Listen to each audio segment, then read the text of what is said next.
역시 여러분은 배 여행을 해본 적이 있습니까? 요즘 크루저, 배 여행도 사람들에게 인기가 있는 것 같습니다. 제가 생각해 보니까 제가 개인적으로 배 여행을 해본 적은 딱 두 번이 있었습니다. 전도사로 있을 때 우리 교회 청년들 데리고 부산에서 제주도까지 이게 전도여행, 이름이 전도여행인데 전도여행을 간 적이 있었는데 그때 부산에서 제주도까지 배를 타고 간 적이 있습니다. 밤에 6시 출발했는데 도착하니까 그 다음날 아침 6시더라고요. 12시간 걸리는 배를 탄 적이 있습니다.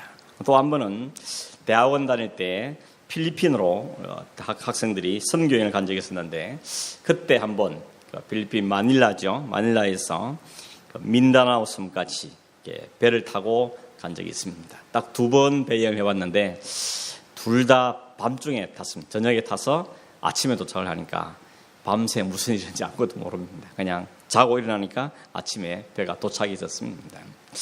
배 여행을 하는 데서 가장 큰 문제는 결국은 바람이죠. 풍랑. 바람이 가장 심각한 문제입니다. 한 2005년쯤 됐을 때, 2004년쯤 됐을 때 한국의 사관학생들, 해군 사관학교 사관학생들이 4학년이 되면 항선 실습 같은 걸 합니다. 그래서 세계 일주를 이렇게 하는 코스가 있는데 한 30일 정도 걸려서 쭉 일주를 하는데 그때 호주 시드니 항에 들어온 적이 있습니다.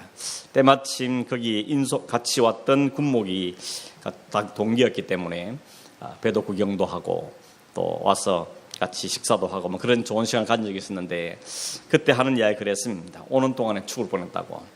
왜 죽을 뻔했냐 그랬더니 풍랑을 만나가지고 너무 하여튼에 힘들었다는 겁니다. 지금 제 애들이 다 이렇게 멀쩡해 보이지만 어젯밤만 해도 다 얼굴이 노랗고 다 죽어갔는데 배에서 내리지만 저렇게 생기가 돈다고 그런 이야기를 한 적을 들은 적이 있습니다.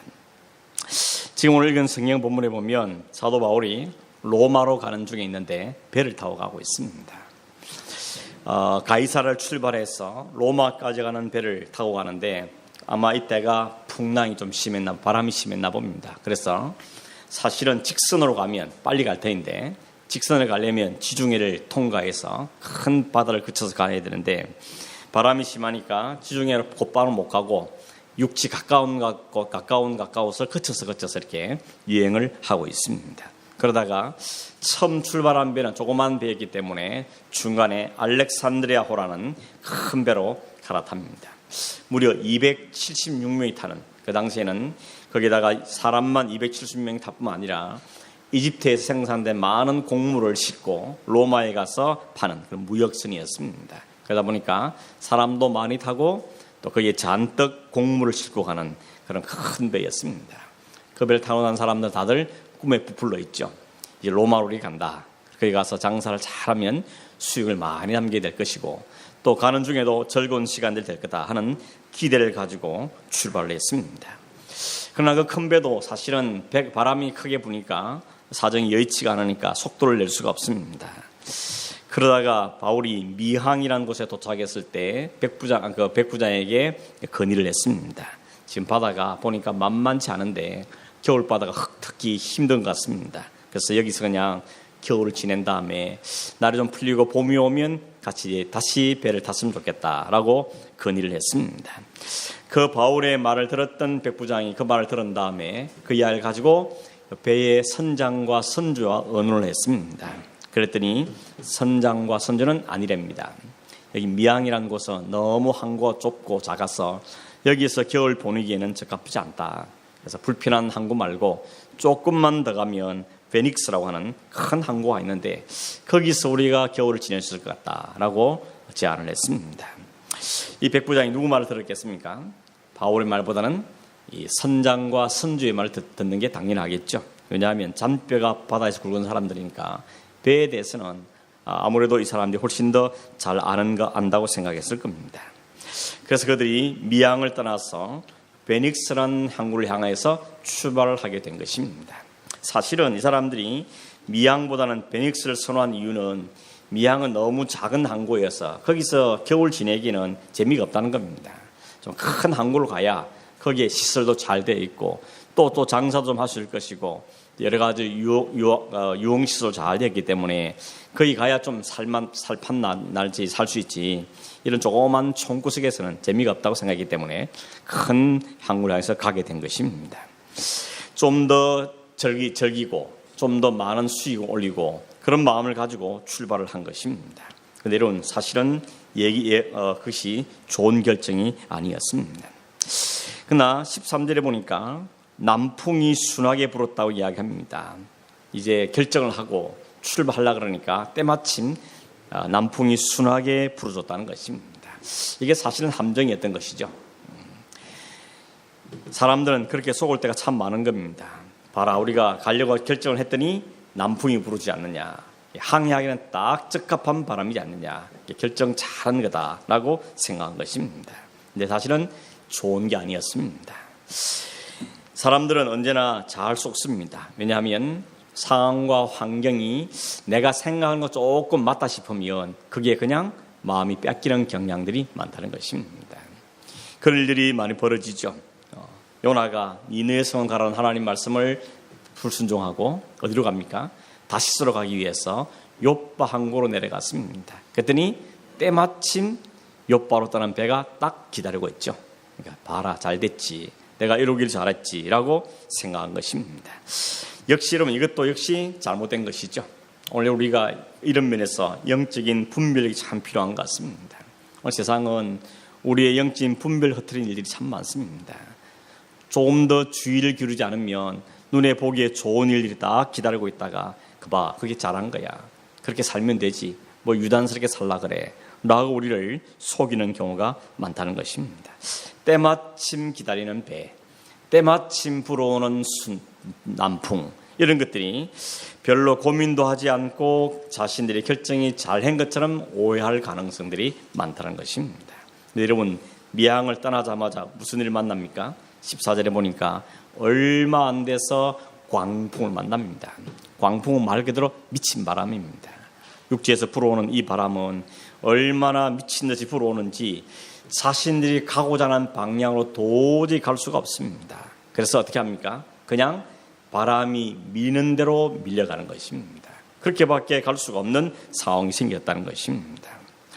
오늘 이 일을 통하여서 이 유라굴라 광풍을 만난 이 사건을 통하여서 주님께서는 뭘 우리에게 말씀하고 싶은가 하는 점도 우리가 좀 전에 생각해 보기를 원하는데, 유라굴라 광풍을 만났을 때 그들이 겪었던 어려움이 15절에서 20절에 기록되어 있습니다. 15절은 배가 밀려서 바람을 맞춰갈수록 가는 대로 두고 쫓아갔다, 이렇게 말합니다. 원하는 방향대로 방향을 설정할 수 없고 바람이 미는 대로 밀려갔다는 겁니다. 16절에는 가오다는 작은 스마를 지나갈 때 간신히 거루를 잡아 끌어올렸다, 이렇게 말합니다. 이 거루라는 것은 우리식으로 말하면 큰 배에 달려있는 조그마한 배들이 있죠. 구명보트 같은 이런 것들을 거루라 그러는데, 이것이 왜 평소에는 이게 배에 달고 다니지만 바람이 심하면 그 구명보트를 상하지 않기 위해서 배 위로 끌어올리게 된다는 것입니다. 그래서 그걸 끌어올리고 노력을 했지만 잘 안 되다가 겨우 그 배들을 끌어올렸다는 것입니다. 이게 왜 중요한가 하면 나중에 육지에 닿을 때에 이 배를 이용해야 되기 때문에 이 배는 이 작은 배들은 큰 배에서는 아주 중요한 도구가 되는 것입니다. 17절에는 보니까 줄을 가지고 선체를 감고 그 다음에 스르디스에 걸릴까 두려워하여 연장을 내렸다, 이렇게 말합니다. 스르디스는 뭔가 하면 염성에 보면 1 해놓고 모래톱 이렇게 돼 있죠. 모래톱, 바다에 모래가 쌓여가지고 이렇게 바다 속에서 쑥 튀어나온 곳들이 있다는 겁니다. 그래서 배가 지나가다가 자칫 거기에 걸리면 바다가 자초될 수 있는 위험성이 있는 곳이기 때문에 이 배를 타는 사람들은 이 모래톱을 상당히 신경을 쓴다는 것입니다. 그래서 그 모래톱에 걸릴까봐 선체를 둘 감고 조심조심 갔다는 것입니다. 18절에는 그 다음날 사공들이 침을 바다에 던졌다 그랬습니다. 그리고 19절에는 사흘째 된 날은 그것도 안 돼서 배의 기구들도 버렸다고 이야기하고 있습니다. 어떻게 하기 위해서 그렇습니까? 최대한 배를 가볍게 하기 위해서 그런 거죠. 불필요한 짐들은 다 버리는 것입니다. 심지어는 짐만 버린 게 아니고 배에 필요한 기구들도 꼭 필요한 것 외에는 그냥 버렸다는 것입니다. 그러나 이런 온갖 노력에도 불구하고 상황은 나아지질 않았습니다. 20절에 보면 여러 날 동안 해도 보지 못하고 별도 보지 못했고 풍랑은 여전히 그대로 있었다라고 말합니다. 오늘날에야 워낙 항해술이 발전돼서 괜찮지만 옛날에는 해를 보고 별을 보고 위치를 확인하고 그렇게 갔었는데 해도 안 보이고 별도 안 보이니까 낮에도 방향을 알 수 없고 밤에도 방향을 알 수 없는 그런 망망대해 진짜 그냥 떠다니는 신세밖에 안 되는 것입니다. 그래서 나중에 지도를 보시면 원래 가야 된 방향보다는 훨씬 남쪽으로 밀려 내려오는 여행을 하는 것을 볼 수가 있는 것입니다. 이렇게 하기를 얼마나 했다 그런가 하면 14일 동안 그랬다 그랬습니다. 2주일 동안 배에서 그런 신세였다는 것입니다. 배를 탔는데 낮도 밤도 구분도 안 되고 해도 안 보이고 별도 안 보이고 캄캄한 그 칠흑 같은 어둠 속에서 바람에 밀려서 2주 동안 고생했다. 그러면 아마 거의 초죽음이 되었을 겁니다.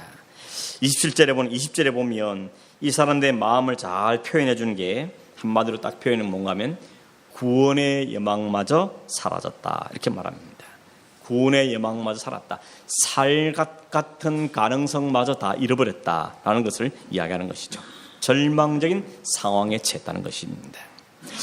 그들이 가진 어떤 기술도, 어떤 경험도, 어떤 의욕도, 자신감도 아무 소용이 없는 것입니다. 손을 쓸 수가 없는 것입니다. 아무것도 할 수가 없습니다. 그저 바람에 밀려서 그냥 죽을 날만 기다리는 절망적인 상황에 빠졌다는 것입니다. 그걸 표현해서 구원에 대한 여망마저 사라졌다. 성경은 이렇게 표현하고 있습니다.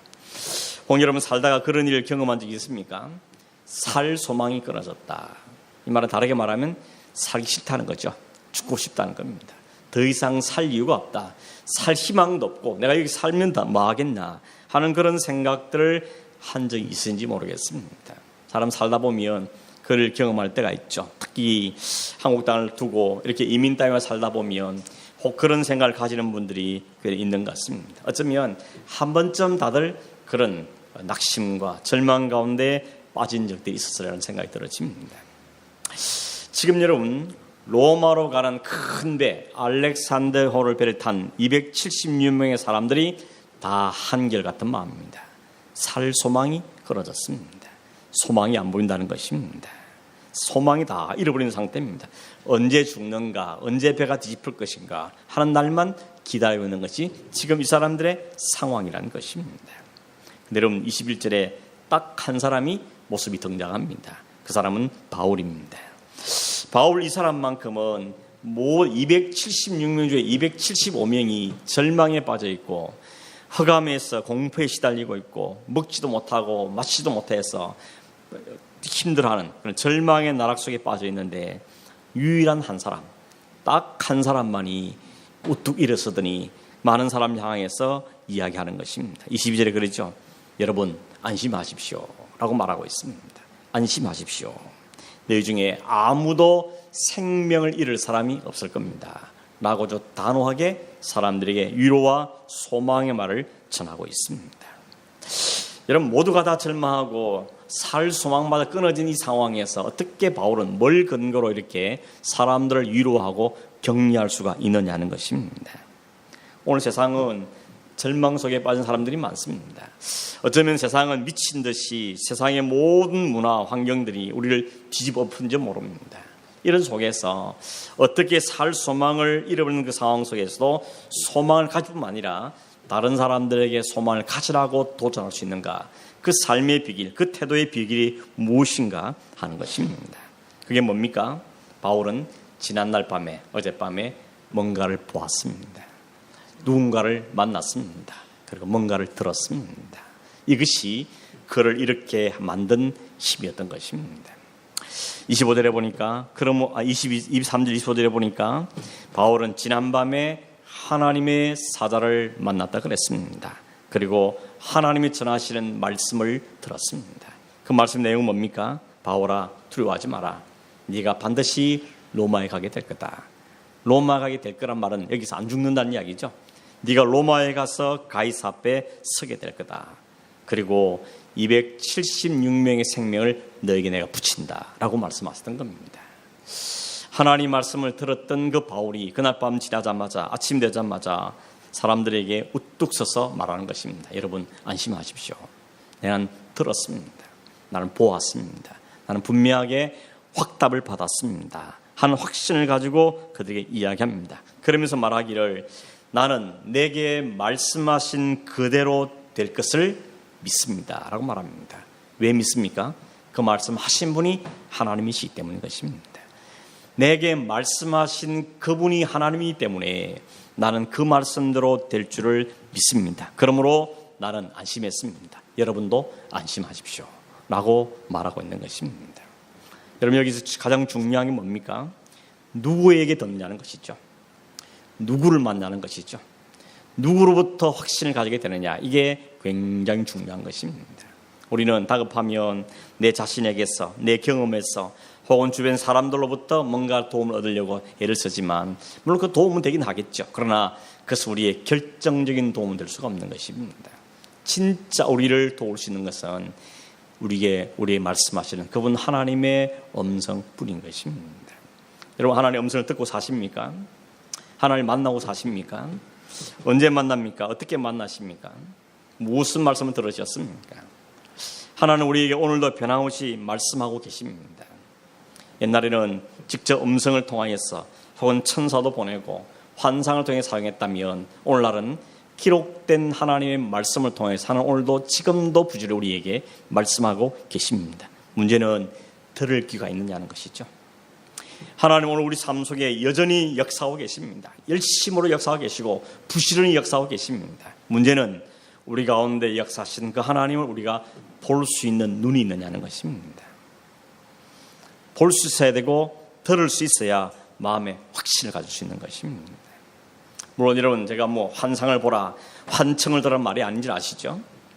하나님 말씀을 통해서 그 말씀을 깊이 묵상하며 그 환경 가운데서 역사하신 그 하나님을 통하여서 바울에게 말씀하신 하나님이 나에게 이렇게 말씀하시는구나. 바울의 환경 가운데 하시던 하나님이 내게도 그렇게 말씀하시는구나 하는 점도 우리가 들을 수 있는 영적인 귀와 볼 수 있는 영적인 눈이 우리에게 필요한 것입니다. 여러분도 그렇지 않습니까? 뭔가 들은 사람은 그 들은 말 때문에 확신을 가지게 되는 거죠. 사람 다 아니라도 나는 분명히 그 사람 들었어. 들은 사람은 확신을 가지게 되는 것입니다. 본 사람은 확신을 가지게 되는 것입니다. 그것도 이렇게 말하죠. 내가 믿는 그 하나님, 내가 속한 그 하나님, 그 하나님이라고 표현하는 걸 볼 수 있는 것입니다. 사실 바울도 똑같이 풍랑을 보았습니다. 풍랑 속에 있습니다. 그 사람 혼자 풍랑에 따로 있는 건 아닙니다. 그 사람 혼자 공중에 붕 떠 있는 거 아닙니다. 풍랑은 그 바다에 여전히 함께 있고 신음하는 그 사람들 속에 여전히 함께 있는 겁니다. 그 안에 있지만 그는 남들이 보지 못한 것을 보았고 남들이 듣지 못했던 것을 들었다는 게 차이점이라는 것입니다. 결국 그 차이입니다. 누가 믿음의 삶을 살고 누가 확신과의 삶을 살느냐, 누가 보았냐는 겁니다. 누가 들었냐는 겁니다. 그게 차이라는 것입니다. 환경은 다 똑같습니다. 우리가 사는 게 다 그렇지 않습니까? 누구는 특별한 환경에 삽니까? 다 힘든 상황에 살고 어려운 상황에 살고 어떻게 생각하면 불안과 절망할 수밖에 없는 환경 속에 우리가 살고 있으면서 뭔가 좀 마음대로 안 되는 세상 속에 살고 있는 게 맞습니다. 그러나 똑같은 상황이지만 그렇다고 해서 똑같이 보는 건 아닙니다. 그리고 똑같이 듣는 것도 아니더라는 것입니다. 그의 마음속에도 어쩌면 불안과 염려 있을지 모릅니다. 하나님 약속의 말을 들었긴 했지만 상황이 너무 힘드니까 2주일째 14일째 풍랑수에 시달리고 있으니까 이게 진짜 내가 로마 가는 게 맞는가, 여기 죽을 수도 있겠다, 이런 생각이 들을 수도 있었을 겁니다. 그런데 하나님께서 그런 바울에게 말씀해 주신 겁니다. 찾아와 주시고 보여주신 것이죠. 그랬더니 하나님의 말씀을 분명히 듣고 보았던 바울은 그 두려움으로부터 자유할 수 있게 됐다는 것입니다. 자기만 자유한 것이 아니고 276명의 그 생명을 내게 붙였다는 그 말씀에 근거하여서 그래서 많은 사람들에게 그 이야기를 전하고 있다는 것입니다. 여러분 결국 누가 사람을 살립니까? 누가 그 절망적인 상황 가운데서 사람들에게 구원의 소리를 전합니까? 노련한 선장도 아닙니다. 경험 많은 뱃사람들도 아닙니다. 그 당시 거기에 있는 사람 중에 최고의 권력 가진 백부장도 아니었습니다. 오히려 죄수의 몸으로 처음에는 아무도 그 말을 들어주지 않았던 그 바울이 그 많은 사람들에게 구원과 위로와 격려의 메시지를 전하고 있는 것입니다. 그전까지는 아무도 안 믿었습니다. 그래서 바울이 여기서 머물자 해도 그냥 무시하고 떠났던 사람들입니다. 그런데 절망적인 상황 가운데 처했을 때는 하나님 말씀 전하는 그 바울의 말을 듣기 시작한 것입니다. 바울은 내 말이라 그러지 않죠. 23절에 보면 내가 속한 바 곧 내가 섬기는 하나님이 내게 말씀하셨다고 말씀합니다. 내가 속하고 내가 섬기는 하나님 어떤 하나님이라는 겁니까? 이 풍랑을 만드신 하나님이라는 것입니다. 이 창조의 질서를 다스리는 분이라는 것입니다. 이 절망적인 상황을 주신 분 하나님이고 해장날도 하나님이시고 모든 걸 다스리는 분이 하나님이라는 것입니다. 내가 그 하나님께 속했고 그 하나님이 내게 말씀하셨다는 겁니다. 그러므로 나는 확신한다고 바울은 이야기하고 있는 것입니다. 누가 세상에서 승리한 사람입니까? 하나님께 속한 사람입니다. 하나님을 창조주로 주인으로 모신 사람이라는 것입니다. 세상에 아무리 돈이 많고 힘이 있고 능력이 많아도 그 사람이 세상을 살리는 게 아니라는 겁니다. 아무리 경험이 많아도 그 경험으로 사람을 살릴 수 없다는 것입니다. 하나님 아버지, 그분을 아버지로, 그분을 주인으로 모신 사람이 능력을 받을 수 있다는 것입니다. 예를 들어 여러분, 아무리 그 사람이 저 사람에게 돈도 많고 능력도 있고 실력도 있어도 그 사람이 나와 아무 관계 없는 사람이면 그 사람은 나에게 도움을 줄 수 없습니다. 그분은 그냥 저기 지나가신 분이고 아니면 옆집 아저씨인 겁니다. 그분이 나의 아버지일 때 그분이 도움을 구할 수도 있고 그분이 나를 도울 수 있기 때문에 마음에 확신을 가질 수 있는 것이지, 그분과 내가 아무 상관이 없다면 그분이 아무리 억만금을 가지더라도 그 돈 나하고는 아무 관계가 없는 것입니다. 오늘 우리 그 하나님이 나의 하나님인가 하는 것을 우리는 우리 자신에게 물어봐야 되는 것입니다. 나는 그분께 속한 게 맞는가? 그분이 나의 아버지가 맞는가? 그냥 말로만 하는 건 말고요. 기도할 때 하는 건 말고요. 진짜 내 가슴 기쁜 곳에서 하나님이 나의 창조시고 나의 주인이시며 나의 아버지십니다. 이 고백을 진실로 할 수 있느냐 하는 것입니다. 그렇다면 그 하나님은 당신의 아들 독생자를 내어주기까지 우리를 사랑하시고 우리를 하나님의 진노에서 건져냈을 뿐만 아니라 세상 끝까지 지키겠다고 말씀하시는 그 하나님인 줄 우리는 믿어야 되는 것입니다. 바라기는 우리는 더 이상 고아처럼 살지 않아야 되는 것입니다. 고아처럼 살지 않아야 됩니다. 아버지가 있는데 아버지의 도움을 구하지 않는다는 게 얼마나 어리석은 것입니까? 하나님을 옆집 아저씨 취급하지 말아야 되는 것입니다. 그분이 나의 아버지이기 때문에 나를 사랑하시고 가장 모든 중량을 다 내어주신 하나님이기 때문에 그 하나님께 구할 때 하나님은 우리에게 주시는 하나님이신데 그 하나님을 자꾸 옆집 아저씨를 취급하면서 내가 내 힘으로 내 실력을 해보려고 발버둥치는 것은 얼마나 어리석은 일인지 모르는 것입니다. 한 가지 중요한 것은 여러분, 위기의 때 하나님을 찾으려면 평상시에 하나님을 찾는 훈련이 되셔야 되는 것입니다. 군인들이 왜 전쟁도 안 일어났는데 계속 훈련을 그렇게 열심히 합니까? 전쟁이 일어났을 때 진짜 실력을 발휘하는 군인은 훈련을 빡세게 받는 군인인 것입니다. 우리가 뭐 해병대다 무슨 공수부대다 이런 사람들 왜 높이 쳐줍니까? 훈련을 세게 하거든요. 그러니 훈련 세게 했기 때문에 실전에서 그 사람들이 제대로 실력을 발휘할 수 있기 때문에 그만큼 우리가 인정을 해주는 것이죠. 평상시에 하나님 말씀을 듣는 훈련, 하나님 말씀, 하나님 만나는 훈련, 이런 훈련이 잘 되어 있어야 위기의 때 실력을 발휘하게 되는 것입니다. 여러분, 실전에서 뭐 우로맞고 자칫 돌려치고 이런 거 할 생각 없죠. 그냥 습관대로 하는 것입니다. 운동을 하시면 도 그렇죠. 레슨을 받을 때는 자세를 하나, 둘, 셋, 넷 이러지만 실전에 딱 하면 그런 거 할 시간 없습니다. 그냥 몸에 배인 대로 나와야 되는 것이죠. 골프를 하시든지 테니스를 하시든지 탁구를 하시든지 그런 거지 않습니까? 마찬가지, 우리 신앙도 마찬가지입니다. 이게 영적 훈련이 잘 되어 있어야 실전에 그것이 실력으로 나타나게 되는 것입니다. 평소에는 그냥 아무렇게나 있다가 위기에 있다면 하나님 구하면 하나님 들어주신다. 그렇게 우리는 착각하면 곤란한 것입니다. 오늘 세상을 살리는 사람이 누구라는 겁니까? 오늘 바울을 통해 오늘 보여주는 것이 바로 그것인 것입니다. 오늘 모든 사람이 인정하는 것이 우리가 사는 세상은 풍랑 속에 있는 세상이지 않습니까? 세상을 망망대해 비유하고 세상에는 풍랑이 늘 일렁거리고 있는 것입니다. 이런 절망적인 세상과 절망적인 상황 속에서 소망으로 떡설 수 있는 사람은 누굽니까? 하나님 만난 사람입니다. 하나님의 음성을 듣는 사람입니다. 하나님과 교제하는 사람인 것입니다. 그 사람이 힘이 있습니다. 그 사람이 실력이 있습니다. 그 사람이 요동하지 않는 것입니다. 평소에 훈련이 잘 돼 있는 사람들은 실전에 와도 크게 안 흔들리는 겁니다. 학생들도 그렇죠. 평소에 공부가 잘 되는 사람은 시험날에 가까워와도 크게 두려워하지 않는데, 평소에 그냥 맹탕 논 사람은 시험날에 가까우면 걱정이 태산 같은 것입니다. 마지막 날에 밤을 새워보지만 그 실력으로 감당하기는 어려운 것입니다. 하나님은 오늘도 우리에게 말씀하고 계십니다. 바울을 찾아가셔서 그에게 말씀 주셨던 것처럼 오늘도 우리에게 기록된 말씀을 통해서 우리에게 말씀하고 계시는 것입니다. 관건은 누가 그 말씀을 듣느냐는 것입니다.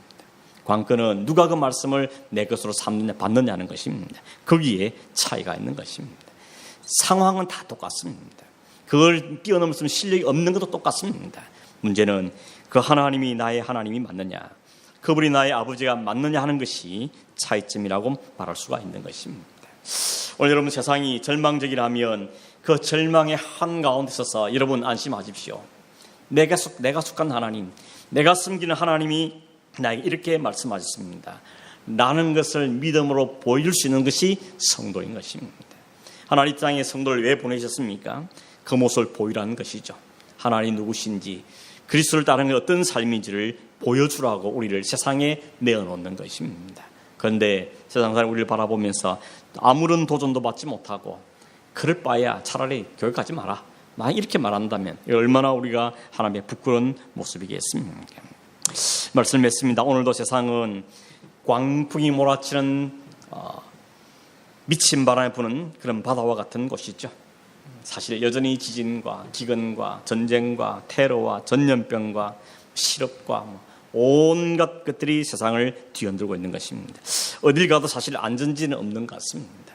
이 세상을 이길 수 있는 것은 돈도 아니고 힘도 아니고 부귀도 아니고 명예도 아닙니다. 그것들로는 그 풍랑은 이겨낼 수가 없습니다.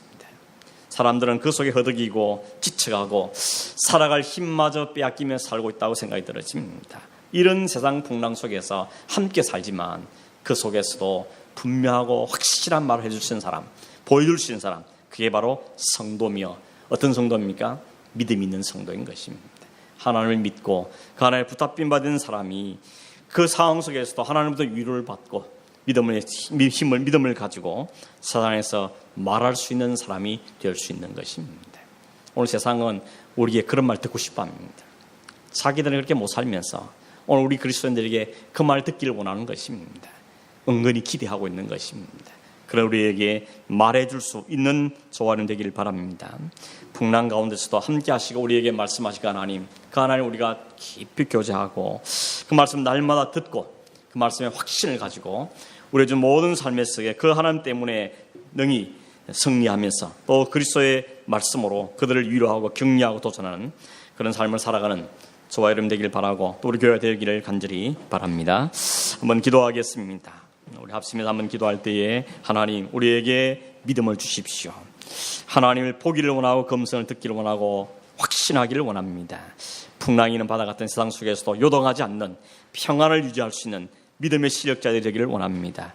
우리에게 은혜를 베풀어 주시고 함께해 주십시오. 그리고 성도의 그 믿음을 보일 수 있는 삶을 살 수 있도록 우리에게 은혜를 더하여 주십시오. 기도하길 원하고 이를 위해서 우리가 더 하나님을 깊이 만나며 검성을 들으며 말씀의 경고에서는 믿음의 삶을 살게 해 주십시오. 그런 교회가 되게 하시고 그런 가정이 되게 하시고 그런 우리의 삶이 되게 해 주십시오. 이런 자분들 가지고 합시합시면서 한번 기도하기.